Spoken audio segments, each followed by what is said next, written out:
Mesdames et messieurs, bonsoir. C'est l'heure du journal. Voici les titres. Podonoukan, c'est un recueil de poèmes d'un jeune écrivain béninois. L'ouvrage lancé au Chant d'Oiseaux de Cotonou relate les événements de la vie et invite à l'espoir. Le Buntu retrouve vie. Ce jeu de claquettes endormi draine aujourd'hui du monde. La 3e édition du championnat national initié à cet effet a permis aux pratiquants et admirateurs du Buntu de faire revivre ce sport. C'est aujourd'hui qu'elle démarre la 9e édition du festival Adjra. L'initiative culturelle vise à sauvegarder le patrimoine immatériel et endogène. Des précisions, vous les aurez dans ce journal.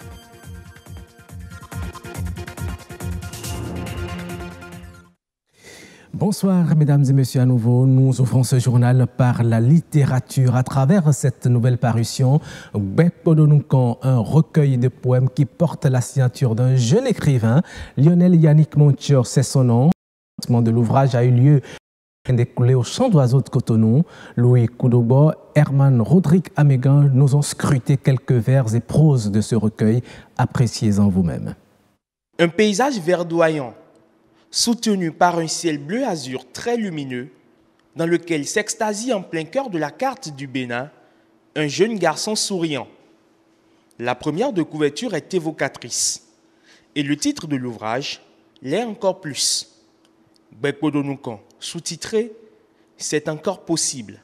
Le titre Podonoukan a pour mission d'indiquer aux Béninois que l'espoir est encore permis, malgré tout ce qui se traverse ces temps-ci.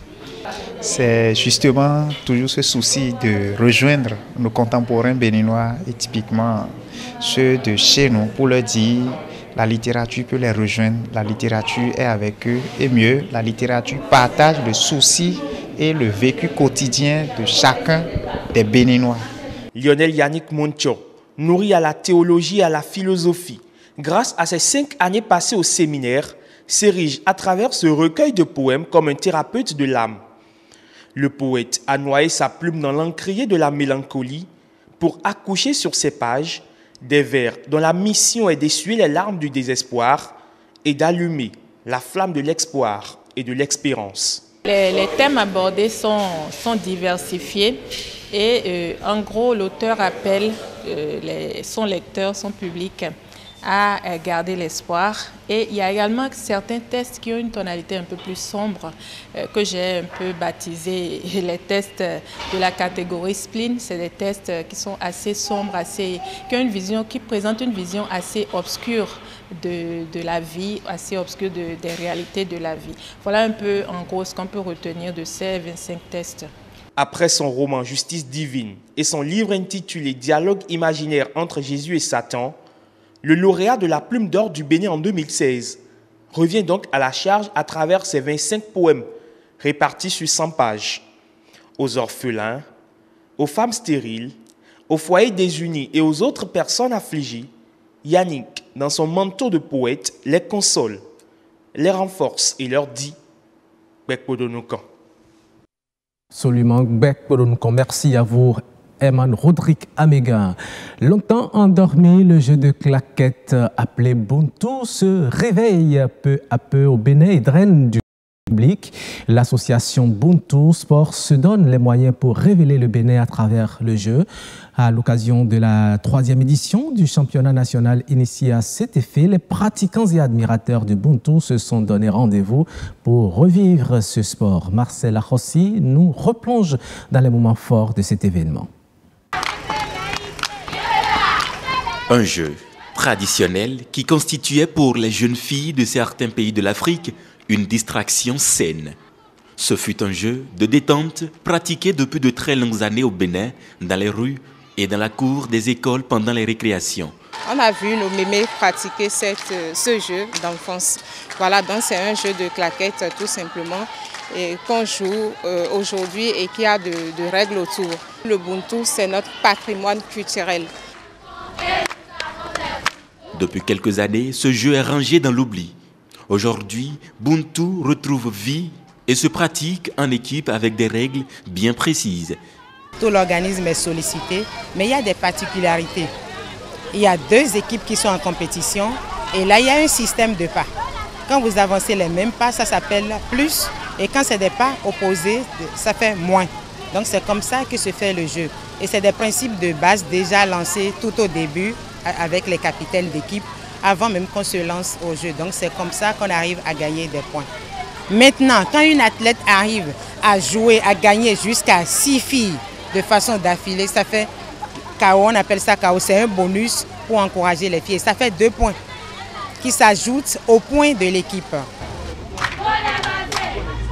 Devenu une discipline sportive, ce jeu a déjà séduit plus d'1 aux Jeux africains de Brazzaville en septembre 2015. Le Buntu semble une véritable thérapie pour traiter les problèmes de surpoids et d'autres troubles associés. Il intervient comme une alternative pour celles qui ont du mal à s'adonner aux épreuves sportives conventionnelles. Il mêle à la fois gymnastique, chanson et danse.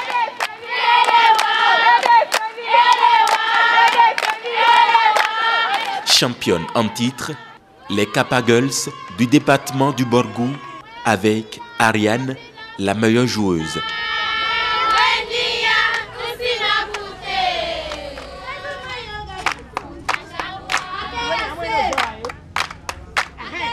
Buntu, un jeu qui favorise le maintien de la forme physique, aussi bien chez les adolescentes que chez les personnes d'un certain âge.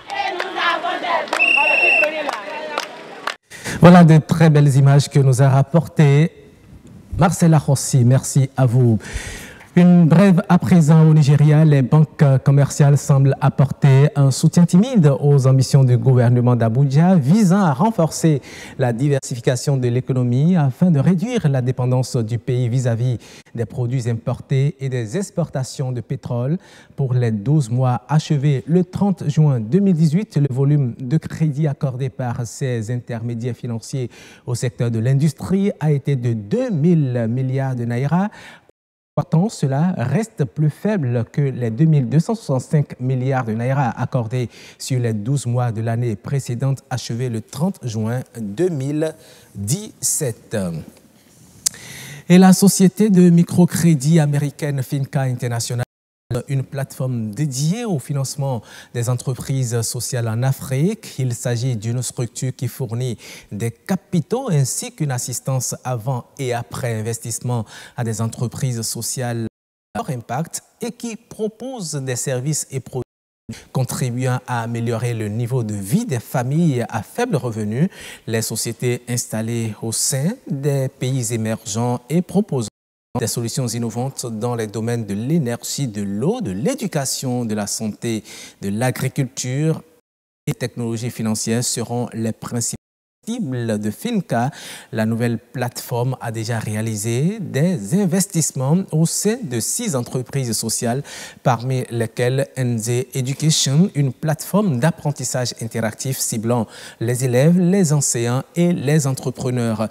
En Afrique de l'Ouest, la firme zambienne Good Nature Agro, spécialisée dans la culture de légumineuses, a également bénéficié des financements de Finca. Une bonne adresse pour les jeunes entrepreneurs béninois également. La 9e édition du Festival Adra démarre ce lundi. L'initiative culturelle vise à sauvegarder le patrimoine immatériel et endogène, à promouvoir aussi la diversité, le panafricanisme culturel et l'économie locale de la région du Mono. En prélude à l'événement, le manager général Eric Thompson nous explique le but de ce festival qui vise aussi la création musicale identitaire et endogène en Afrique. Il est au micro de Ulvaeus Balogun. Le Festival Adra, c'est l'espace de promotion de cette musique qui révèle notre identité, notre être et notre existence en tant qu'entité spirituelle de Dieu. C'est le festival qui s'occupe des musiques, des traits culturels africains. La musique qui ne se fait pas avec guitare ni piano, parce que ce n'est pas dans nos traits culturels. Le programme, c'est simple. Lundi, ça commence par les spectacles. Spectacle à partir de 15 h sur la place publique, avec un beau décor, une scène très alléchante, jusqu'à 22 h. Mais les matins, il y a le tourisme pour les étrangers. Et il y a les formations. Les formations, il y en a trois catégories. Il y a une catégorie qui concerne les jeunes qui font de la décoration. Il y a aussi une autre formation pour les jeunes qui font les DJ et qui n'arrivent pas à traiter les spectacles live. Parce que sur Adjara, on joue en live, il n'y a pas de playback.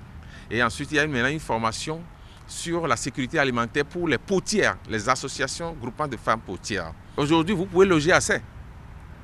Sinon, aux premières éditions, on logeait les festivaliers étrangers vers le COSA et Comé et certains grands propos. Rien que par rapport à l'offre d'hébergement, il y a déjà une réponse qui tient compte de l'exigence de l'offre du festival. Ensuite, l'offre économique également, c'est beaucoup de jeunes qui travaillent dans le transport. C'est également la transformation de nos mets locaux. Sur Adjara, vous ne mangez que les mets locaux. Du petit déjeuner jusqu'au dîner, les mets locaux. Et vous ne mangez les mets locaux que dans les plats locaux, les plats en argile. Le festival, c'est un événement gratuit. C'est un marché de spectacle. Et c'est une réponse de renvoi de la culture aux détenteurs de la culture. C'est-à-dire mettre la population en contact de sa culture et la faire vivre. Et tisser les liens qui doivent exister entre les hommes autour de la musique, autour du sport et tout ce qui amène la paix. Et pour finir, retenez ceci, l'Afrique paiera au prix fort la dette des pays industrialisés. Le continent qui contribue pour moins de 4% aux émissions mondiales de gaz à effet de serre paiera pourtant l'addition des pays industrialisés au risque de voir ses rêves d'émergence anéantis. Les phénomènes extrêmes liés au changement climatique pourraient amputer le PIB de l'Afrique de 2 à 4% d'ici 2040 et de 10 à 25% en 2100. Les renversants du dérèglement climatique sur l'Afrique sont très révélateurs de subi par ce continent qui n'a aucune responsabilité historique dans le réchauffement climatique mondial. D'ailleurs, les divers bouleversements subis par le réchauffement climatique sur le continent commencent déjà à jeter des millions d'Africains sur les routes de la migration vers les pays tempérés du Nord. Et dans une étude rendue publique en mars dernier, la Banque mondiale a révélé que l'Afrique fournira le plus gros contingent de migrants climatiques 2050 si rien n'est fait pour lutter contre la flambée du mercure à cette échéance. Voilà, ainsi prend fin ce journal, mesdames et messieurs. Remercie d'avoir suivi. Prenez le rendez-vous des prochaines éditions. D'ici là, portez-vous très bien.